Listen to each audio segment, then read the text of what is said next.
كلا بل تحبون العاجلة وتذرون الآخرة. صدقت يا رب العالمين. اللهم صل على سيدنا محمد وعلى آل سيدنا محمد وبارك وسلم. عزتمندو الله رب العزت در برکت کلامنا ما ستاسو مخکی او دعا واړه آیاتونه تلاوت کړل. الله رب العزت فرمای کلا بل تحبون العاجله، بلکې تاسو محبت ساتئ د ژوند د دنیا سره، وتذرون الاخره او آخرت مفرح. تفسیری طبری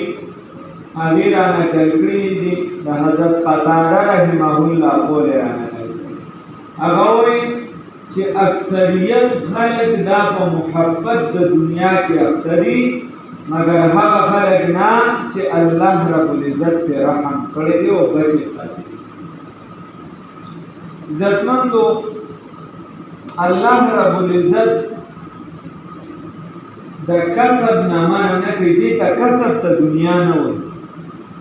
کسب چې ته څومره کې دکانداري کې او لواری کې ترکانی کې بل څه کې او چې جائز کسب هم صحیح دی. داغی رسول الله صلی الله علیه وسلم داغی متعلق فرمای طلب الحلال فریضة بعد الفریضة. پتا حلال رزق ګټل، د حلال سیس طلب کول، هغې پسې منډه کړل وهل دا داسې فرض دي لکه عام نور فرایض چې پتا دي، خو د هغې نه بس لومبې درجه د هغې ده چې الله پتا څه لازم کړي. بیا د هغې نه بس پتا باندې تګ ودول د حلال رزق دپاره. طلب الحلال فریضة بعد الفریضة. اوس دا دنیا حاصلول ځان لسیز دی او دې سره مینه ساتل او دا د خدای په مقابله کې کول دا ځان لسیز. د دنیا ګټل او دې کې مالداره کېدل تاسو به عموما د صحابو تعریف کوئ. اورېدلې به مې صحابه غریبانان خلک خو ټول نه، اکثریت صحابه غریبانان وغې وجه دا وه چې په هغه ټیم کې غربت زیات، نور هغې تجارتونه کړي دي، کاروبارونه یې کړي دي. عزتمندو په دې صحابو کې یو صحابي دی سیدنا زبیر رضی الله تعالی عنه. د هغه یو وصیت را نقل دی، کتابونه را نقل کړی دی، بخاري شریف کې واقعه هم شته. چې کله وفات کېږي نو د خپلو بچو ته وایي، بچي ته وایي یو بچی راوغوښته، هغه ته وایي چې بچي په ما باندې قرضونه زیات، نو چې زه کله مړ شم زما مال دا به خرڅ کړي او د دې نه به قرض ادا کړي. ورته ټیک ده. او که چېرته دغه مال ورته پوره نه شو نو زما د مولا نه به سوال وکړي، یعنې الله نه به سوال وکړي. او که پوره شو دا مال مې زیات شو نو دا به بیا 3 حصې کې هغې نه پس یو 3 حصې به کې یو حصه به 2 حصه به د وارثانو شي او دا یو حصه چې دا به د خدای په لار کې وي. نو چې کله وفات شو زوی یې چې دی هغه 15 کورې هغه ټول مال یې خرڅ که څه پیسې وغیره هغې راواغوښتې، نو 2 لکه کم 6 کروڑه وراثت و. 2 لکه کم 6 کروڑه. دا د دې وخت نه، دا د هغه وخت نن سبا د 19 که دا مال بد و. دا هغه زبیر رضی الله تعالی عنه دی چې دته رسول الله صلی الله علیه وسلم فرمایي چې ته جنتی او وراثت دا هغه نه چې کوم مال پاتې شو هغه 2 لکه کم 6 کروڑه دی. خدا دا هغه تصور کړه. نو مال بد نه دی، هغه ورسره خدای پاک ولله داسې مرتبه ورکړو چې په ژوند ورته د جنت ځای هم داسې ځان جوړ کړی. بل صحابی دی حضرت طلحه رضی اللہ تعالی عنہ دتم رسول الله صلی الله علیه وسلم دغه طلحه رضی اللہ تعالی عنہ به د سرو سپینو کاروبار کله نه کله دا زنګ ونیسي چې ډېر وخت تېر کړي نو دا به رابار کړو خرو اسونه به فکر شو په سرو سپینو به خرو اسونه تو وایي مېما نو مال خړه دا دنیا چې تو هر ډول هغه خلک چې دی دنیا ګټلې وا خو د دنیا له زړه کې زین و بدنه د کاروبار بدنه راتا سو چوره حضرت عثمان ذوالنورین رضی اللہ تعالی اردو والا یا پښتانه ورته عثمان غنی کوئی غنی سے صفات نه دا اردو والا دی دا خپل صفات چې دی او پکان چې هغه ذوالنورین د دوه نورونو والا د پیغمبر پاک حضرت محمد رسول الله صلی الله علیه وسلم یو لور په نکاح ورکړه هغه چې کله وفات شو بیا یې بل لور په نکاح ورکړه او په تاریخ د دنیا کې په ټوله دنیا کې داسې نشته چې د یو پیغمبر دوه لوریان یو بنده ته واده شوي دا شان او عظمت د عثمان ذوالنورین رضی الله عنه خدا عثمان رضی الله تعالی عنہ مالدار دومره چې کله د رسول الله صلی الله علیه وسلم زمانہ کې مسجد نبوي کچو دا ابوبکر صاحب زمانہ کې کچو دا عمر صاحب زمانہ کې مسجد نبوي کچو نو یو څو کال پس بدی دوباره جوړ کړ ځکه کته جمعه عثمان رضی الله تعالی عنہ چې کله خلافت شو نو دوی چې دا ټیک نه ده زمون کورونه اوس پاخه دي او د رسول الله صلی الله علیه وسلم او د مسلمانانو جمعات کې کچي او مثلا دا چې کله د مسلمانانو کورونه پاخه وي نو بیا با جمعات هم خسته جوړي او پوخ به جوړي چې د خلکو هڅه کرانه شي د جمعات متعلق چې د مسلمانانو د خپل عبادت خانه دومره خیال ساتي نو خیر په جمعات شروع کړل کولویم کو او هغه ټیم کې دا هغه ټیم تصور کوه کاکا د نن سبا نه په اپ نن سبا دا مسلمان یو دغه سنگر دی دغه سنگر ولا شاعري او کتاب لیکلی سپیډانه ډېر کتاب لیکل نو هغه کې یو ځای کې وای نورو قانونو د سپوږمۍ په سینه پخې کې خو دی نورو قانونو د سپوږمۍ په سینه پخې کې خو دی منګه لا اوس هم جمعهتونه په چندو جوړه نو خبره داسې ده چې نن سبا مسلمان چې دی هغه خپل کور جوړولو ته تیار خو جومات جوړولو ته تیار نه دی هغه ټیم چې د غربت زمانه او حضرت عثمان رضی الله تعالی عنہ چې داسې ځان تجارتي ته ور برابر مالدار په مسجد نبوي شروع کړل نو د اټلی نه کانی روغخته د اټلی نه مسجد نبوي د پاره کان راو او دا رنگون او برما دواړه یو بس تقریبا دغه د هلاکانه سبا تقریبا دغه نه ساګوان لرګي دارو وخت ساګوان ګران نهایت ګران دایرو وخت او مسجد نبوي کې ټول دغه استعمال کو او د مسجد نبوي دروازې دای دینه د سرو زرو بور او مسجد نبوي کې چې کوم استوي وي نو د هغه وی خونه ټول هغه هم سرو زرو بور نو مال ګټل بد نه دي مال ګټل بد نه دي والله تحبون العاجله محبت ور سره ساتي تاسو محبت یې دا عثمان رضی الله تعالی عنہ بیره بیان ته امهات المؤمنین ته ودایو کور مستاسو رسول الله صلی الله علیه وسلم رحلت کړی دا می تاسو ته درک ځان له خاص په 12 لک روپے پاغه ټیم باندې خاص او بابا د اسلام کتلې نو دا دنیا د ګټلې سبب نه دي خدای دې استعمال صحیح پکار دی او داسې نه دي ګټل پکار چې ته خدای کې صحابه او ترکانی کړي دا لواری کړي دا زمیداری کړي دا د دنیا بلکار کا سره کړي دي چې سټک به او چې الله نوم براله سټک په شاته په مخ کې بیا کار به بیا غي نه کو بیا به اوس د خالق وخت اوس به الله ته سجده لري دا ورځ به مزدوري کولې او تهجد باندې نه قضا کی من صرف دنیا دنیا دنیا نه دنیا ورو نه آخرت ولې دغه بچی د پاره مونږ رانه کړو او دا ټول نلوي نقصان چې د بلال ورکی دا کم بچی د چې د آرام و دا سره دی بچی څه ظلم کړی دی چې ته د وینا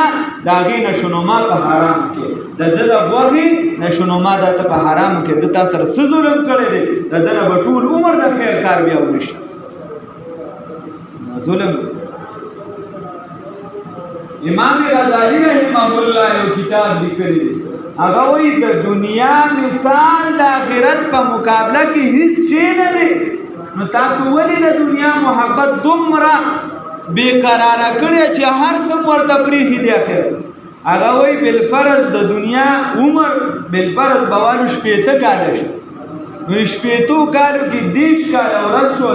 10 کاله شپه شو د شپې خو خلک سکوي نه 10 کاله ورځ شو حساب په 10 کاله کې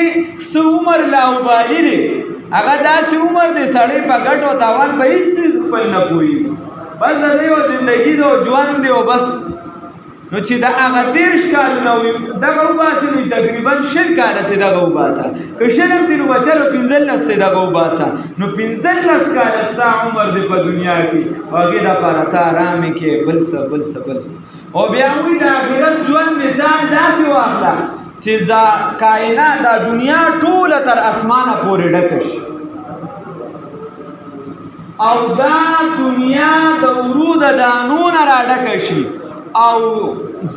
سل اربع کاله پس یو مارغه راځي او یوه دانه توچتئ نو ته ووایه چې دا دانې به ختم شي نو هغه وایي د دې نه زیات د آخرت عمر دی چې څنګه د اورې د دانې نه ختمېږي ولې دا کائنات وړوکې نه دی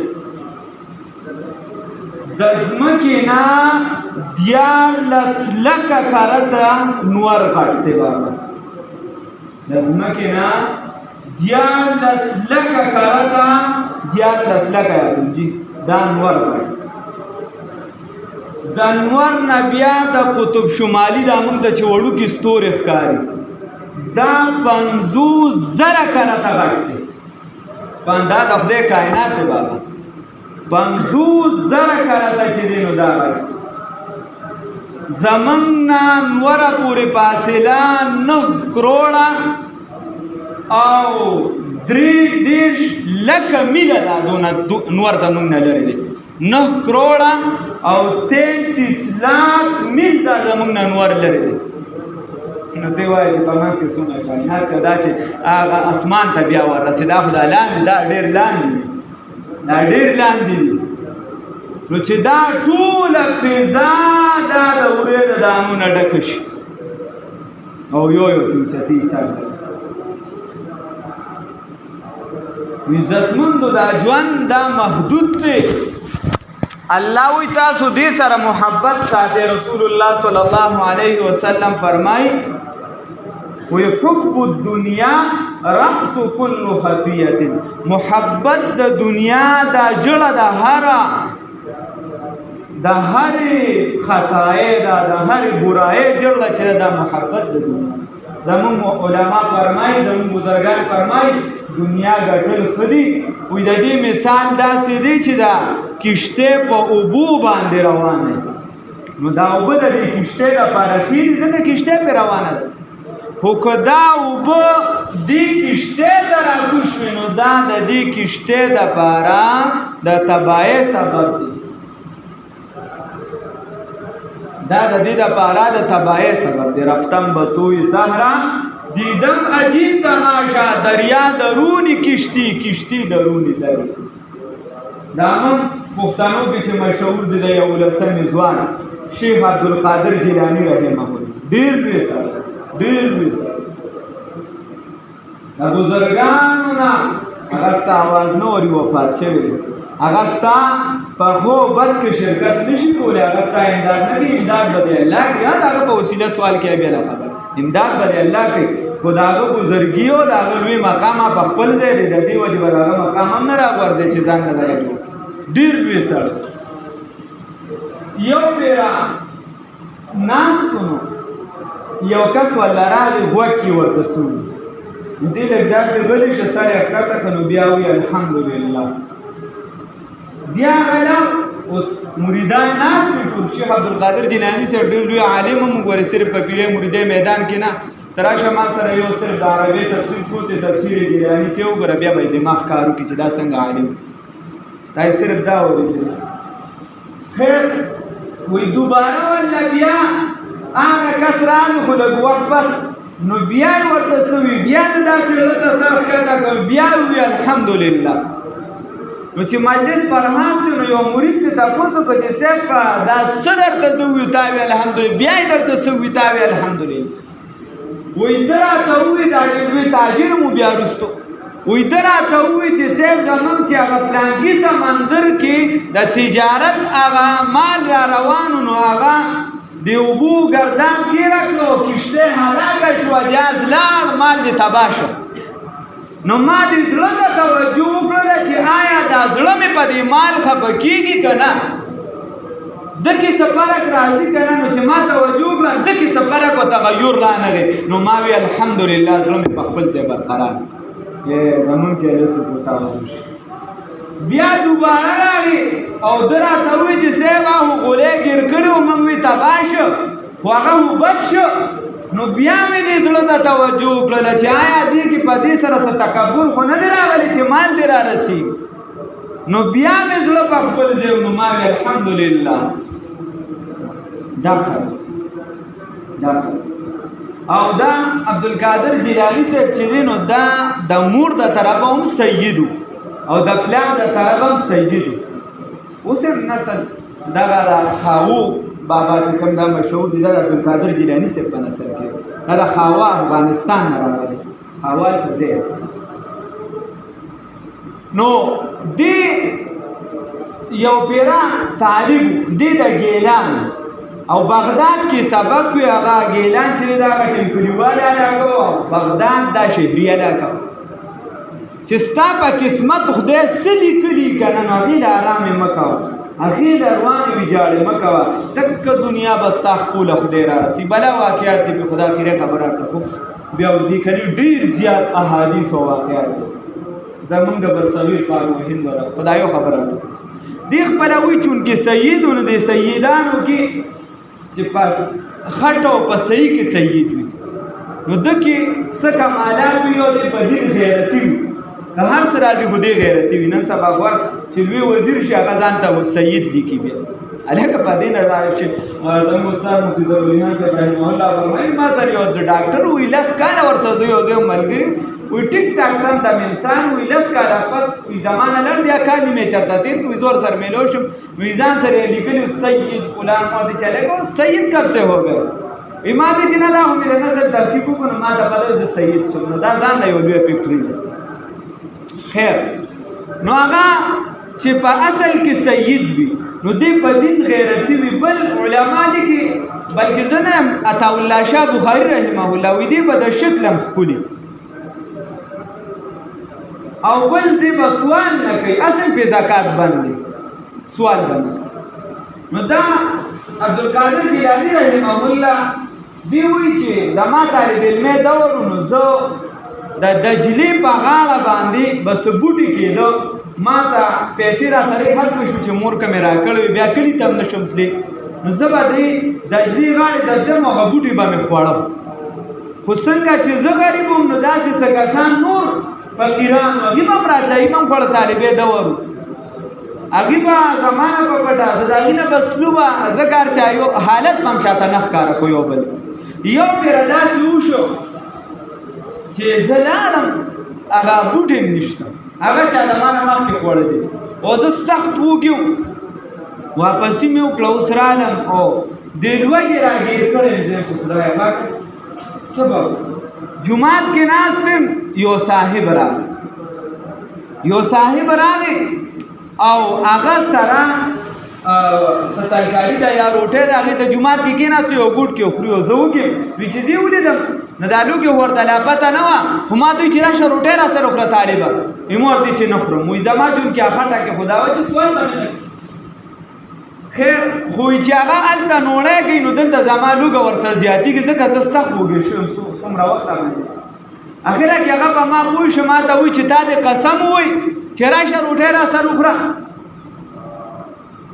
نو چې زه ورسره کېناستم نو ما روټۍ خوړل ما ته وایي چې دا زما پیسې هم نه دي دا ما له یو زنانه روټۍ خوړله او هغې پیسې راکړي دي چې په بغداد کې زما بچی دی هغه سبق وایي عبدالقادر یې نوم دی هغه له به زما را پیسې ورسې 12 روپۍ دي اوس مې وکړو خو دا تعلیم څوک پېژني نه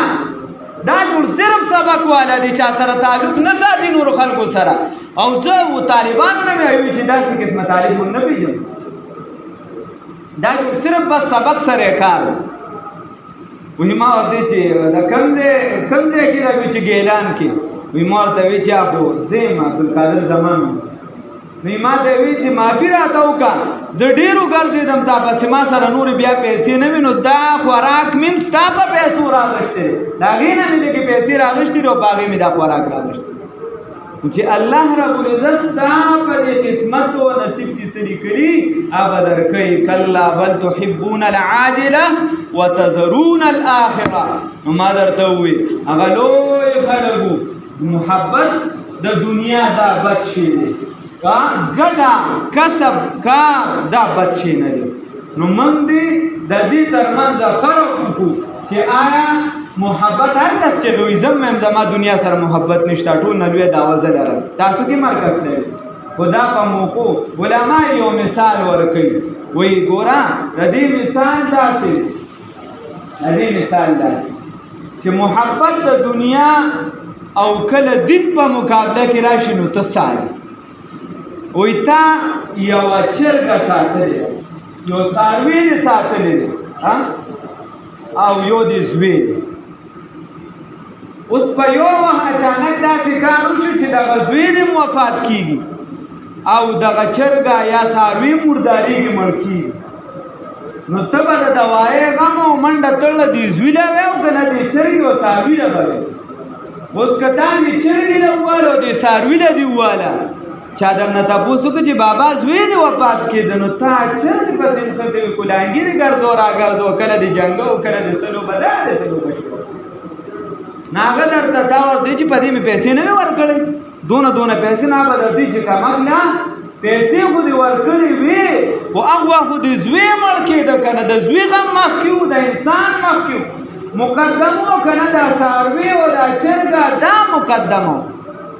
نو هر کس په دا وایي چې نه دا انسان او دا زوی دا مقدم دی نو دکه شان چې کله د دین او د دنیا مقابله راله نو دلته بیا د محبت بدلېږي بابا چې ته دین مقدم کې دین وړاندې کې او که آخرت وړاندې کې دین وړاندې کې او که رسول الله صلی الله علیه وسلم وړاندې کې رسول الله صلی الله علیه وسلم اخلي او که دنیا اخلي الله رب العزت ته موږ له د دیندارۍ توفیق راکړي الله دې زموږ د دین سره محبت پیدا کړي الله رب العزت دې د دنیا د محبتونو نه موږ کټ کړي واخر دعوانا